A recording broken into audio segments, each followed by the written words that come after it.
Hello and welcome back.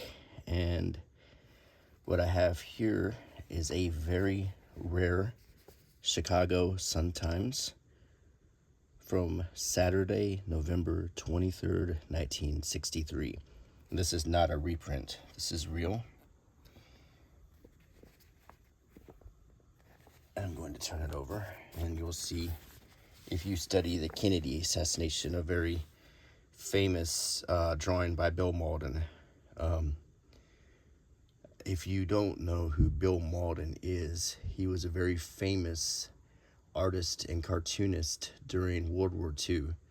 He did a series called Willie and Joe during the war that was about average American soldiers, and it annoyed a lot of the higher brass, including General Patton. But Bill Malden at this point had established himself as a preeminent American folk artist, and this image is of Abraham Lincoln as he appears in the Lincoln Memorial crying, not over Kennedy, but over the country. Because when Kennedy was assassinated, the general feeling is that the country had absolutely devolved, that something like that could happen. Most people immediately had a feeling that it was that the motives and everything seemed very sketchy, and that an American sitting president could be killed like that. It was just absolutely awful. So on the cover it says Green Diamond. It has the weather forecast. The phone number of the paper is 64 pages, and 13 of which are stories and photographs pertaining to the assassination. Bill Malden's tribute is the drawing I just showed you. So Kennedy was killed on Friday, November 22nd, 1963 in Dallas, as most of you probably know.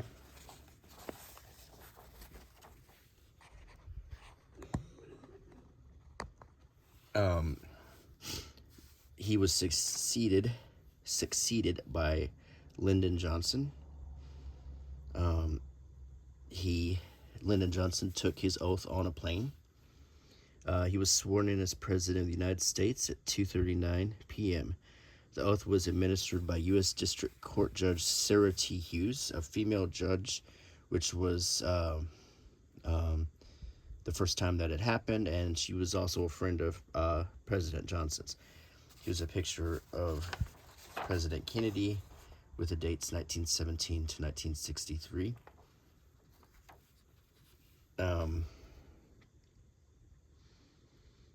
The Soviet news agency TASS carried this as a flash on its international English language radio teletype circuit at 1:48 p.m. Chicago time. It has been officially announced that United States President John F. Kennedy has died in hospital after an attempt was made on his life by persons as believed from among the extreme right-wing elements. That was, according to the Soviet newspaper, they had already cracked the case, apparently.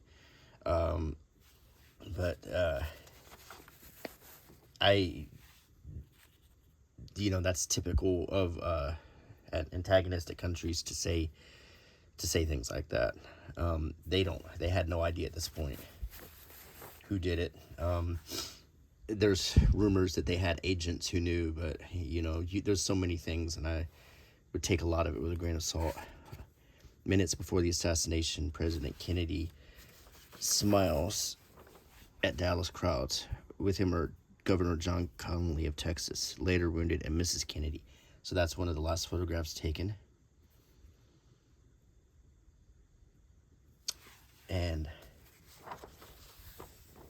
there is a picture of Secret Service agent Clint Hill running and grabbing hold of the back of the limousine as Jackie Kennedy is trying to retrieve some fragments from her husband.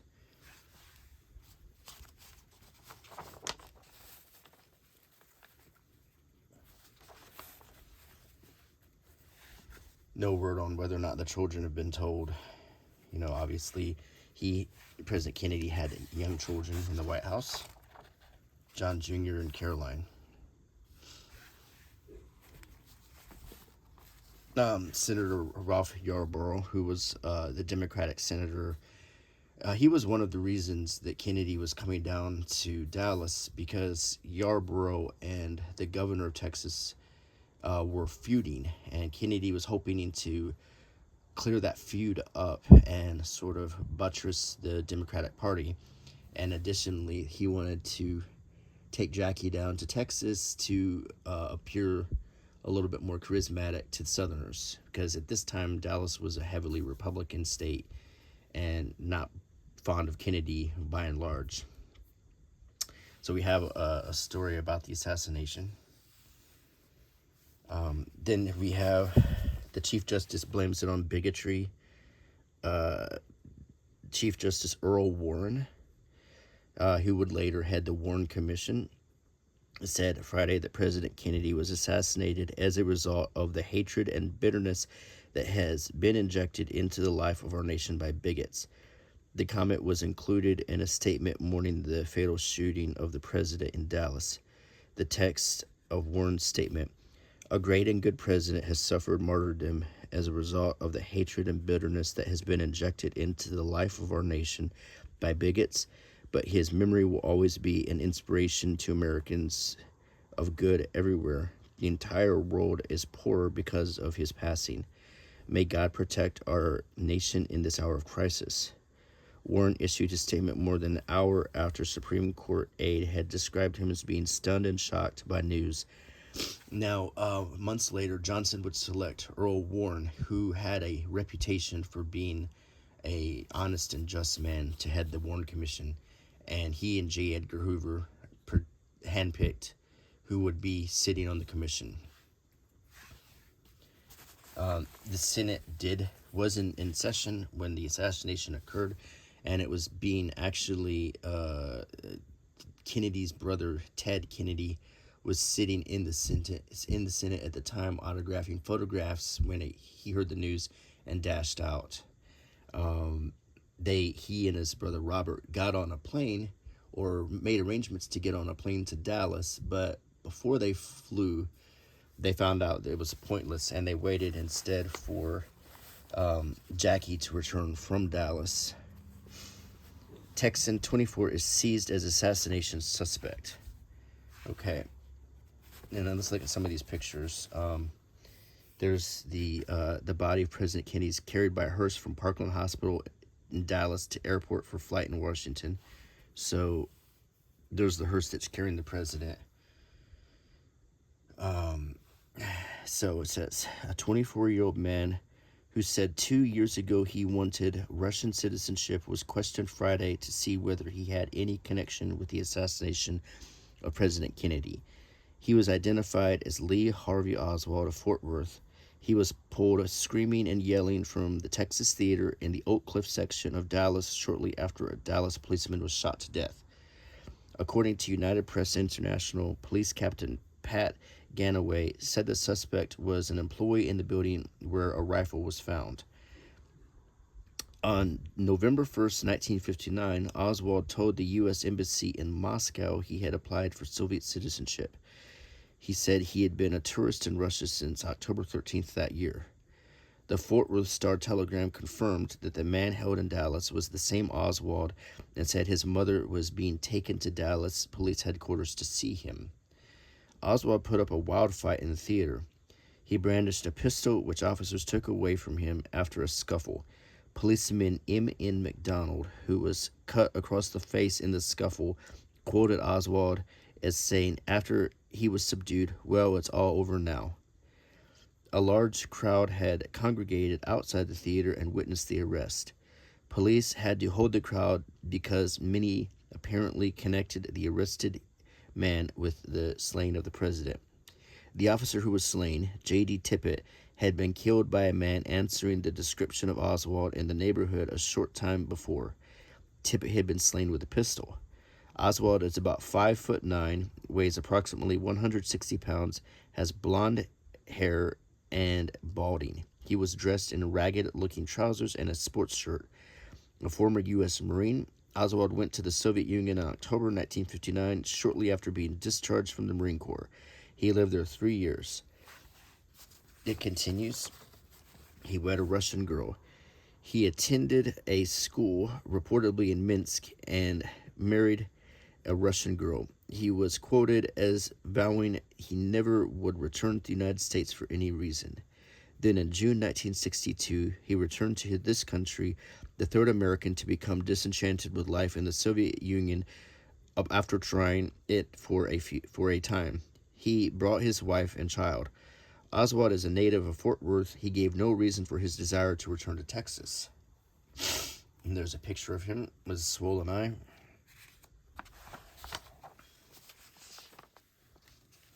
The president's life. He sounded a call to a new generation. And you could say that John F. Kennedy was made to the measure of his time. For 1963, the last president was Dwight Eisenhower, who was the general of the army during World War II, a highly popular president and a popular figure. But Kennedy represented the new generation. And he was a World War II veteran himself, but he was young and handsome and had a pretty wife. And that was sort of a first for U.S. presidents. And there's he and his brothers. Bobby, who was the Attorney General, and Ted, who was he became a U.S. Senator and ran for president a few times himself. Bobby was assassinated in 1968 while he was running for president. And when Ted Kennedy had shown interest in running for president, he was embroiled in a scandal, the Chappaquiddick scandal, where a young woman was killed, and he came out of the whole incident looking very suspicious. They call these incidents the Kennedy curse. Here's some events in Kennedy's career. At the age of 11, John F. Kennedy played football with Dexter Elementary School team in Brookline. You can see the leather helmet he's wearing. And even at the age of 11, he's very recognizable as John F. Kennedy.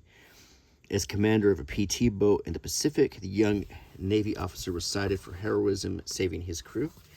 They even made a movie about it called PT 109, where Cliff Robertson, you might recognize as Uncle Ben in the Tobey Maguire Spider-Man series, played Kennedy. There's no denying that Kennedy showed heroism in the incident in the Pacific when his PT boat was rammed by a Japanese destroyer, and he saved his crew by swimming back into the water to get them even through water that had fire on the surface of it. There's Kennedy marrying Jackie.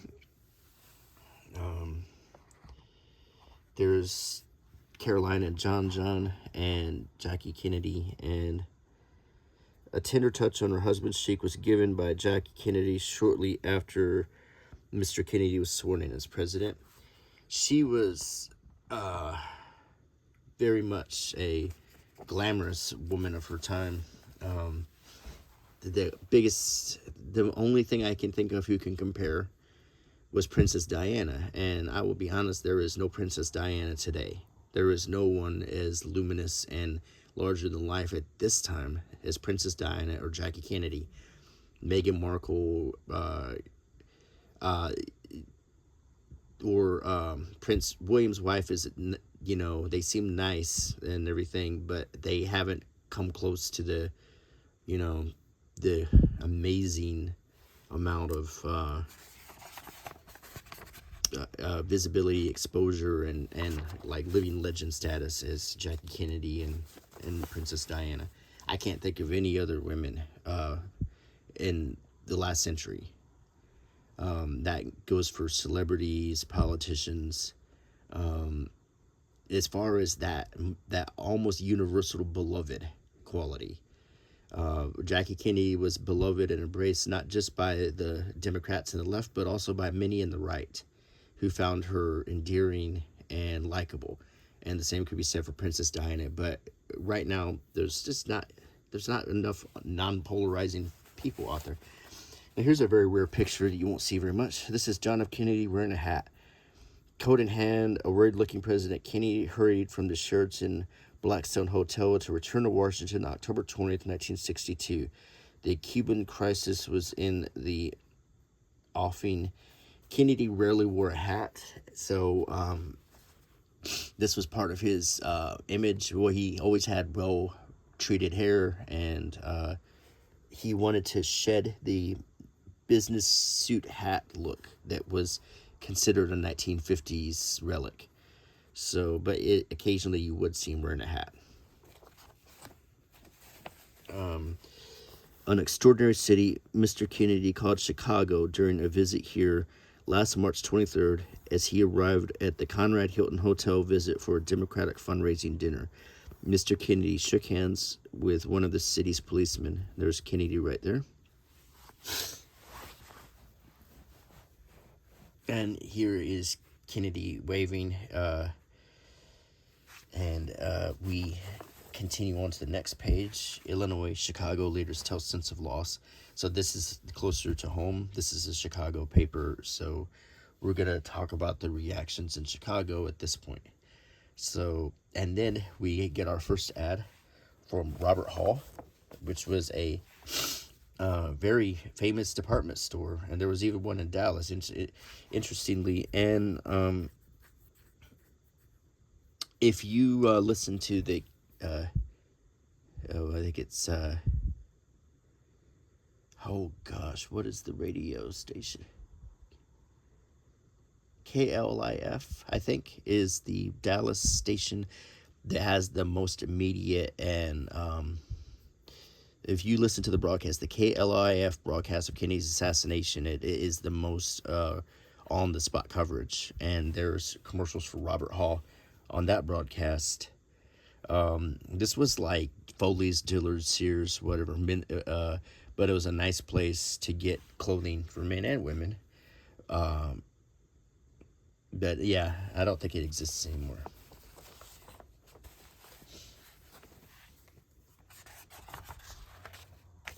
Steps to the presidency. We get the famous debate with Richard Nixon, who was the vice president at that time under Eisenhower. The general consensus was that if you listened to the radio, you would have thought Nixon won. But if you watched it on television, you would have thought Kennedy won, because Kennedy was much better on television and Nixon appeared nervous and sweaty, whereas Kennedy seemed put together and calm.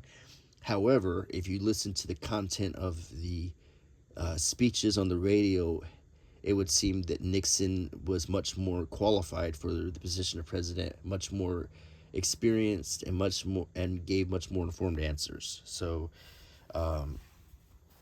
here's Kennedy being sworn in by Chief Justice Earl Warren, who would later on head the Warren Commission investigating his assassination. And now we have an ad for Carson Peary Scott and Company. Quick on the pickup, 5 pounds light, new Sunbeam Touch and Go vac with high-speed revolving brush.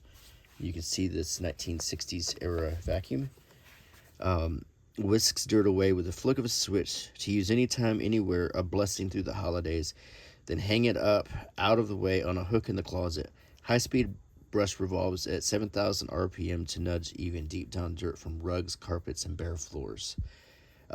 Dirt bag is disposable. Nylon rollers won't mar the carpet ever, and such a tiny price. I will say this: in my lifetime, and I can recall the 70s, the 80s, the 90s, and all through till today. Vacuums, if only, have gotten worse over time. When I was a kid, the vacuum we had, the steel vacuum that my mom had, worked so much better and lasted so much longer than anything that I've seen from the last 20 years. The story of the political rise of Johnson to president. So this talks about him from his early time in the Senate, which arguably he was the most powerful man in the Senate. Johnson was a force to be reckoned with, and he was from the South and a Democrat. So it was decided that if Kennedy ran with him, it would make him more appealing to Southern voters. And there is a lot of speculation that Kennedy and Johnson didn't particularly care for one another. I don't know how far that went. And there was definitely a lot of animosity between Bobby Kennedy and Johnson. My grandmother worked for President Johnson, so I do know a thing or two about him.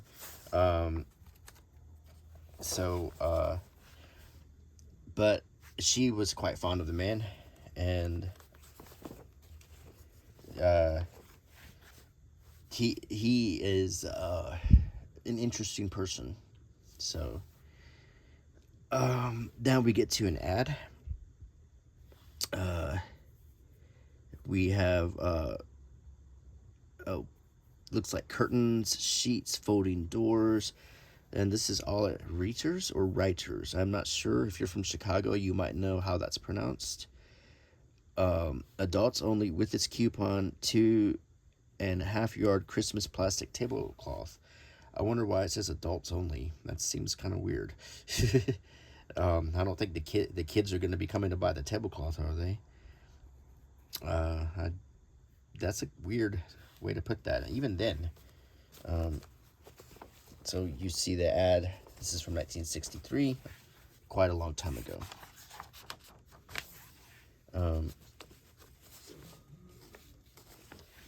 We get some local Chicago news here. Told to keep mouth shut by Bo. Smith reveals county GOP halts slating session. Mayor Daley assails IVI for its remap stand. Harness takes blue at post at Wabash Avenue. Neutralist to attack in Lao. This is right here getting into the upcoming Vietnam War in Southeast Asia. Here we have Snyder's clearance 1963 hot point washers and dryers. Another thing that I think worked better back then than they do today.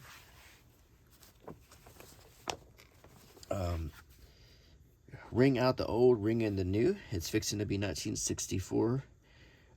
Happy New Year already? Sure, and especially here in Chicagoland. That's where the 64 Dodge is selling even faster than last year. The Dodge boys are celebrating New Year's early. So the sporty Polara, the compact Dart, and the big 880. These are your Dodge cars from 1964. Get some coffee.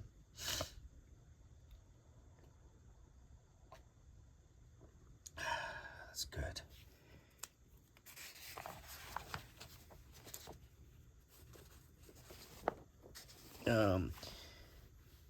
Liturgy reforms get overwhelming votes. Chicagoans' English Mass to be demonstrated here. Coming. Thomas Wyatt conducts regional world crisis rallies assisted by Dale Young and evangelistic team. Special guests, inspirational music. So a religious event is happening here.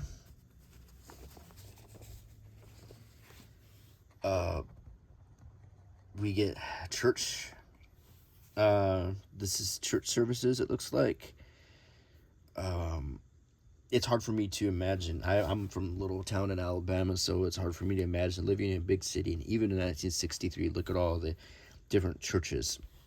Adventist, Assemblies of God, Baptist, all the different types of Baptist, Southern Conservative, Buddhist, Catholic, Christian Advent, Christian Science, Christian Reform, Church of Christ, Episcopal, Foursquare, Greek Orthodox, Independent, Jewish Orthodox, Jewish Reform, Lutheran, and different types of Lutheran, Methodist, Nazarene, non-denominational, Presbyterian.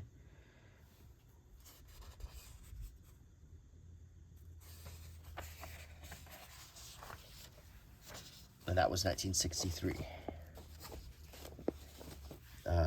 Nelson Brothers, complete rooms, $199. Danish-inspired ensembles. Look at that layout. This is a 1963 living room, bedroom. I mean, well, you got all the rooms here.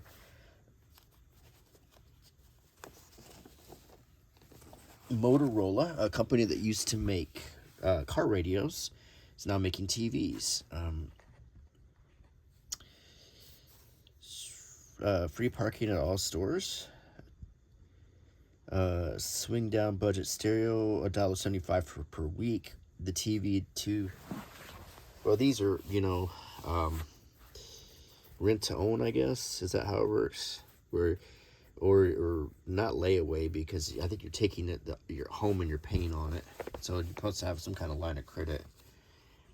Here is a Chicago Sun-Times editorial called "America Weeps," and I'll go ahead and read it. President Kennedy lies dead, a martyr in the cause of democratic government. His countrymen weep in sorrow and in anger. The immensity of the crime can hardly be grasped in these hours of confusion that inevitably have followed the assassination of the chief of the most powerful nation in the world. The nation is left temporarily without a leader. Vice President Johnson will assume the heavy burden of the presidency, and the policies of the nation will undergo no imminent change.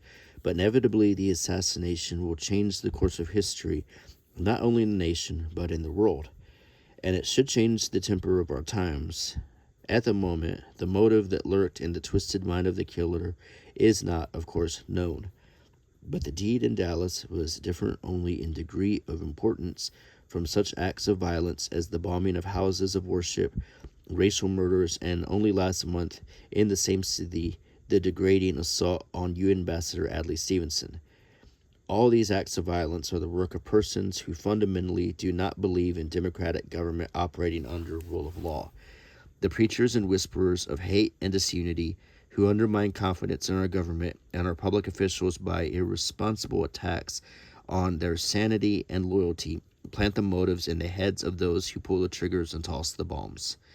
Those who impugn the motives of our national leaders, who defy the courts and distort the operations of the United Nations, would not themselves do violence, but they engender the kind of hate that must have been in the eyes that lined up Mr. Kennedy's head in the crosshairs of a rifle sight yesterday. The awful loss that hate visited upon the nation and the world should inspire all Americans to join together in this hour of shock and mourning in a re-examination of the national conscience. The right of dissent, the exercise of free speech, the criticism of the president and other public officials high and low must not corrode into sullen rebellion that breeds violence. All Americans, those who agree with the government's policies and those who disagree, must stand together on this fundamental and demonstrate this unity by action as well as words. The purveyors of hate must acknowledge the dangers they create. When we speak of the purveyors of hate, we obviously are not speaking of the president's regular political opposition, those persons in his own party and the Republican Party who have disagreed with many of his views and policies and who also grieve for Mr. Kennedy. We are speaking of the extremists from both parties who go beyond the pale in their opposition and criticism. The nation owes a great debt to Mr. Kennedy, who gave his life in the service of his country as surely as a soldier on the front line. And to Mrs. Kennedy and the president's family, the American people offer their hearts. The personal tragedy of an assassination seldom has been as heartbreakingly evident as in the scene that followed the shooting. Mrs. Kennedy holding the president's head in her lap and weeping, "Oh no. No, it shouldn't have happened in America. That it did must weigh heavily on America's conscience. And if it brings a reawakening and a real change in the temper of our times, Mr. Kennedy will not have died in vain. This is a prayer in which all Americans can join."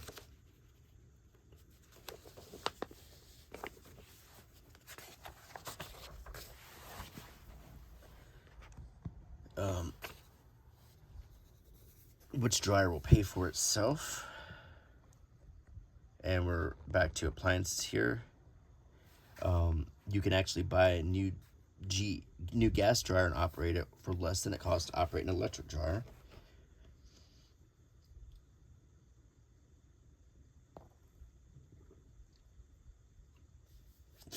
Gas does the big jobs better for less.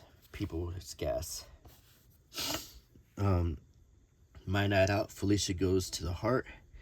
Felicia Sanders, an architect of vocal emotions, is making her listeners willing prisoners of the moods she builds around herself at Mr. Kelly. So this is a sultry singer from 1963.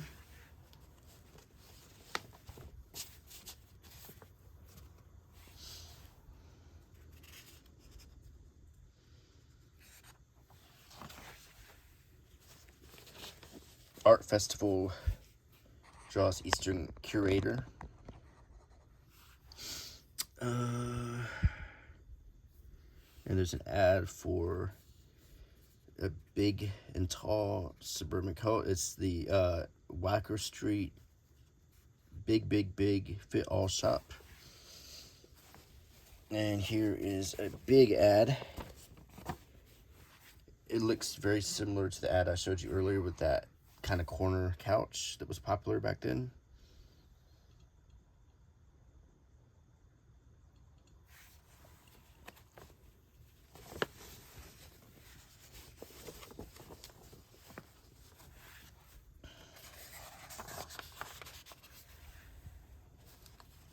Here's Ask Ann Landers. This is something I remember. It was in the paper until like the 90s, I think. She was an advice columnist. She had a twin sister named Abigail Van Buren, and they did competing advice columns. It was Dear Abby and Ask Ann Landers. And I don't know if a lot of people knew they were twin sisters, but they were. I don't know if they liked each other. Dear Ann Landers, please set a friend of mine straight. She is a nut who insists that daily dips in a certain little brook near her home have cured her backaches. She tells everyone that last year at this time her back ached so badly she could hardly do her housework. She wore a special corset and took 3 kinds of medicine. Finally, her back got so bad she couldn't get a night's sleep even with pills. This spring she decided to take a dip in the little spring near her home just to cool off. The stream is not deep enough to swim in. She just sort of dunked in it and floated around on her back. The woman insists that after the first dip, her back showed definite improvement, so she kept it up. Now she claims her back is as good as new. I don't believe in magic, and every time I hear her tell about the miraculous cure, I boil. I've always found your column to be sane and sensible. Will you please dispose of this loon once and for all? Dear Irritated, it may well be that soothing action of the current had some therapeutic value, or it may have relieved her of tension and made her feel better. So why don't you go back to whatever it was you were doing before you got so involved in this lady's business? Whoa, I love when she gets snippy with him.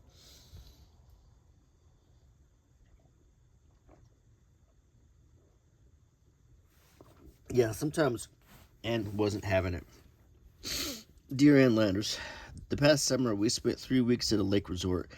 Our 17-year-old daughter, Camille, became infatuated with a young man from Scranton whose family had rented the cottage next to ours.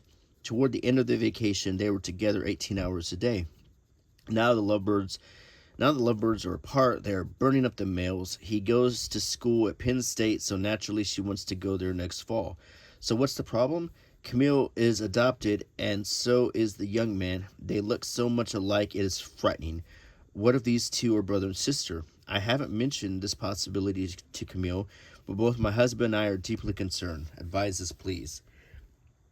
Dear QFJ, the origin of adopted children can be checked by your attorney through the agency which arranged for the adoption. I suggest you discuss the situation with the boy's parents and compare reports. It's a 1,000,000 to 1 shot that these two are related, but the possibility should be investigated for your own peace of mind. That's a weird one. Wow. Color TV. Wow. For $400. That was also a lot of money back then. $400 in 1963 was a lot of money today.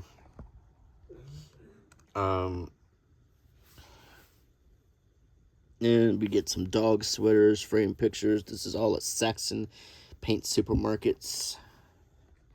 See. Angel Soft Fabric Softener. A football helmet. Curling ribbons. Gas line antifreeze. Christmas wrap. Quilted mitt. Enameled roaster. It's kind of like a Dollar General they have. Or Walmart.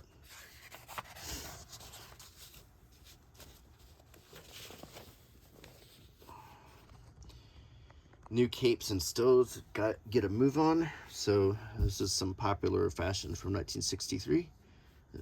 Capes and stoles were like, you know, the mink things. I don't think they're popular now. I don't think fur is popular as it used to be. Here's a comic strip, Freddy. A football game.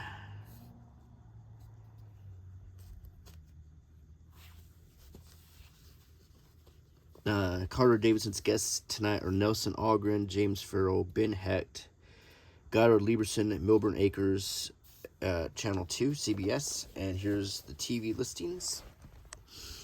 So we get the cartoons like Bullwinkle, Rough and Ready, Hector Heathcote, Fireball XL5, Dennis the Menace, Fury, and Sergeant Preston. And you see the TV listings.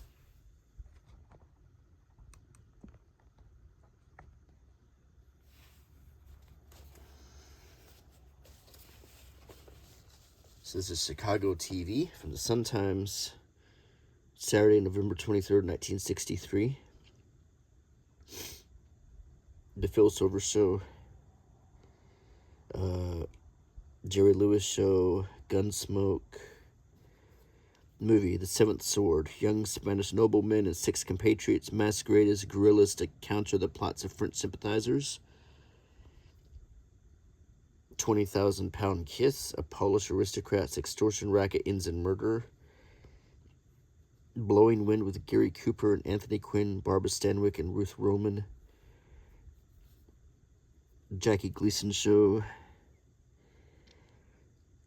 Lawrence Welk, Bat Masterson, Joey Bishop. Imitation General, Red Buttons and Glenn Ford as a pair of resourceful GIs have a ball during the Battle of the Bulge. You know, it's a radio guide. You still could listen to some radio shows that almost gone away at this point, but there were a few left. The fun part of the paper when I was a kid, the comics. BC was one I remember a lot. It was about cavemen. Apartment 3G, Nancy, I remember that one. Steve Roper, The Berries, Rivets, Steve Canyon, Big George, Grin and Barrett, Mary Worth, Miss Peach, and Carrie Drake.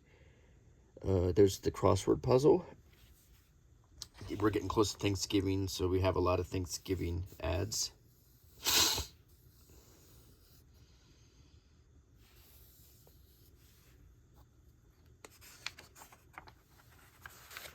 And we get to the movie section. So let's see what all the movies were in 1963. Camelot. That's live. That's not the movie. It's live theater at the Opera House. The movie had not come out yet.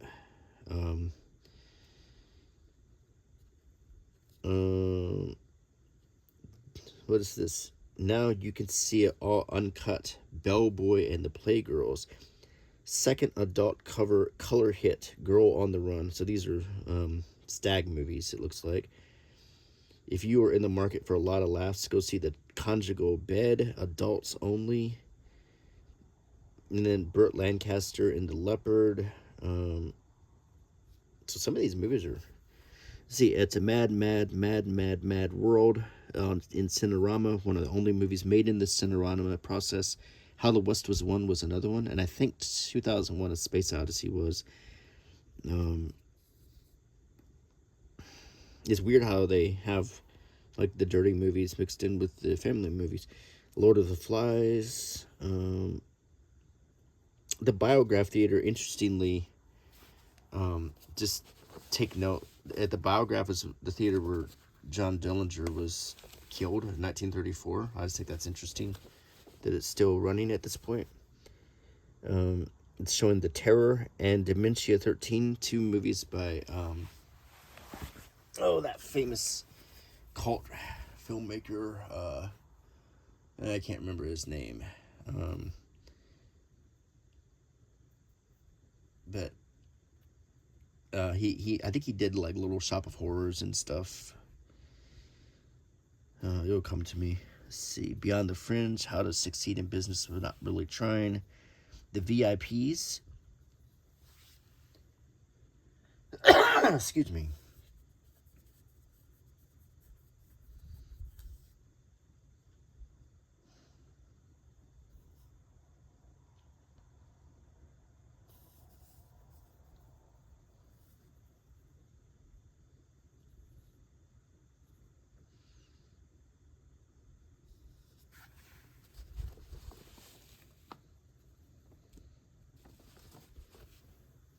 Lawrence of Arabia. Excuse me again. Got something in my throat. Let's see. For the thrill of it, Twice Told Tales, Hercules and the Captive Women. You see, Lawrence of Arabia was a big movie. Yeah, John F. Kennedy had actually watched that. I think it was the last movie he ever watched. Yeah, Roger Corman is the one who directed Dementia 13 and The Terror. William Bendix and Nancy Carroll and Never Too Late.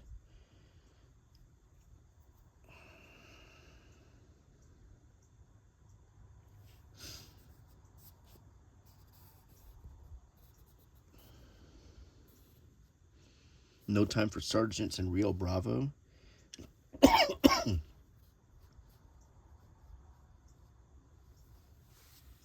The Longest Day.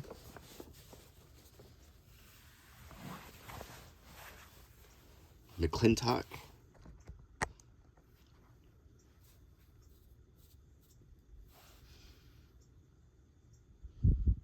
Cleopatra.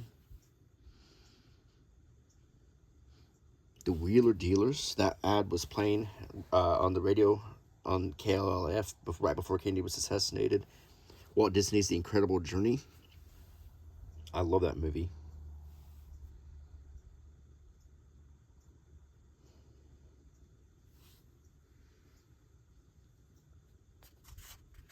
It's interesting to see all the movies.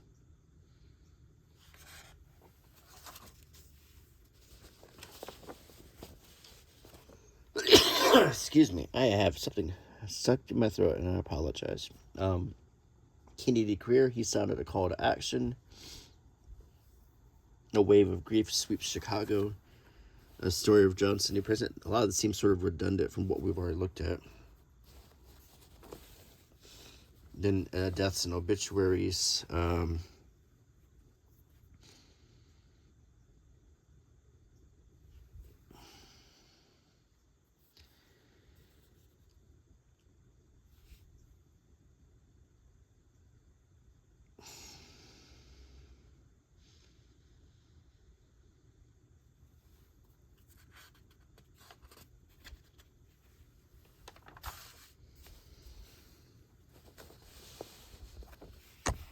Panel submits flexible outline on school study.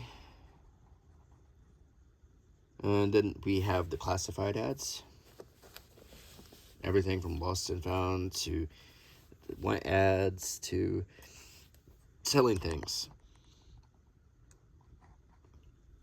The forecast.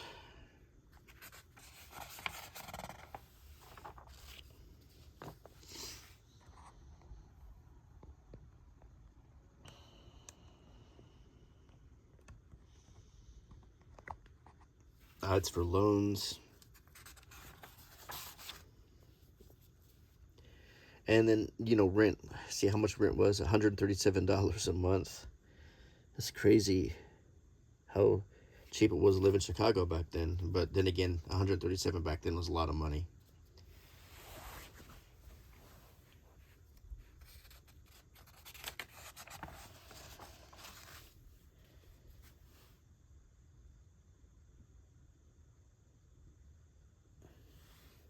Zodiacs.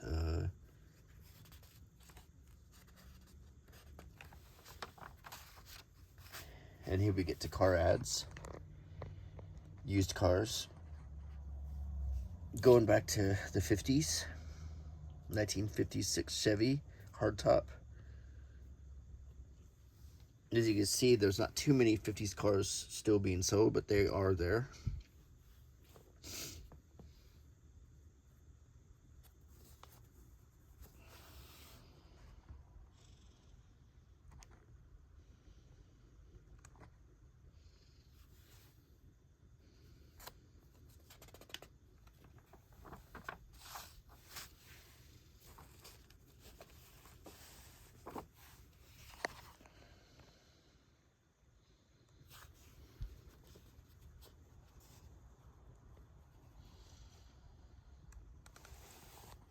All the cars.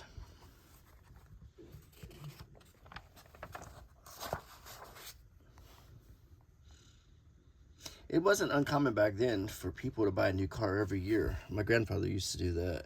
That doesn't really happen too much now. They would buy their car back then and they'd trade it in, get the new car. They'd update it every year. So you see more car ads.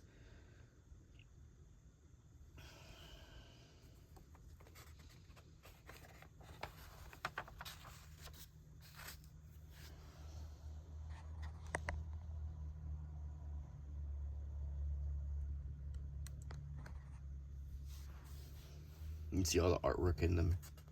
It's kind of interesting. 1963 Ford Fairlane, 1963 Falcon, 1963 Galaxy.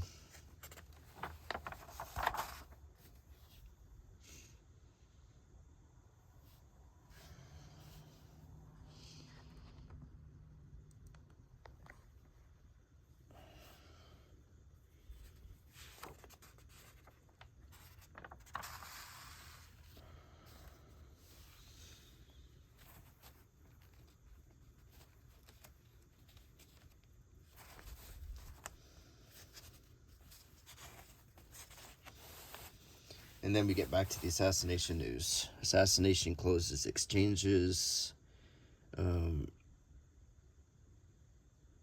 They did shut the stock exchange down. And here is the stock reports. And you can see the different companies.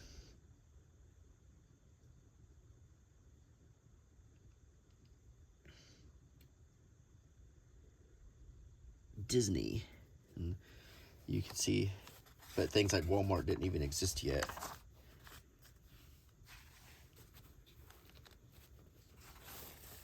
Franklin Delano Roosevelt Jr. tells Soviet wheat deal deadline. Interesting to still have an FDR still alive, isn't it? 9 Koreans killed by U.S. rocket. I heard this story on the radio. They were looking for scrap metal in between the rocket shootings, and then they didn't realize another shooting happened, and they died in the explosions when they were trying to collect the scrap. It's really sad.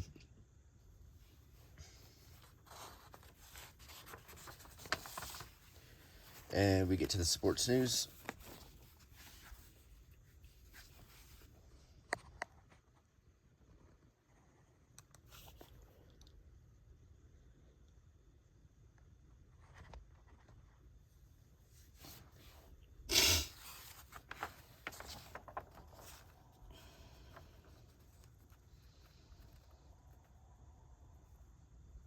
And some more car ads.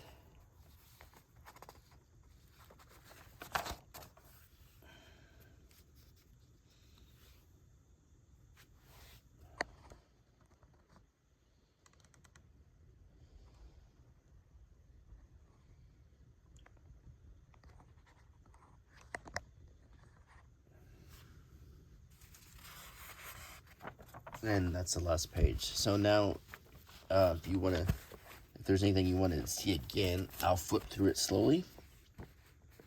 So, if there was anything you might have missed.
Well, that is this rare paper, Chicago Sun-Times, November 23rd, 1963. I hope you enjoyed this step back in time and flipping through an old 64-page newspaper and talking a little bit about history. And generally speaking, I enjoyed having you with me. So I hope you like my channel. Please subscribe and give me a thumbs up. Click the bell icon and leave a comment and a like if you enjoyed the video. So until next time, bye.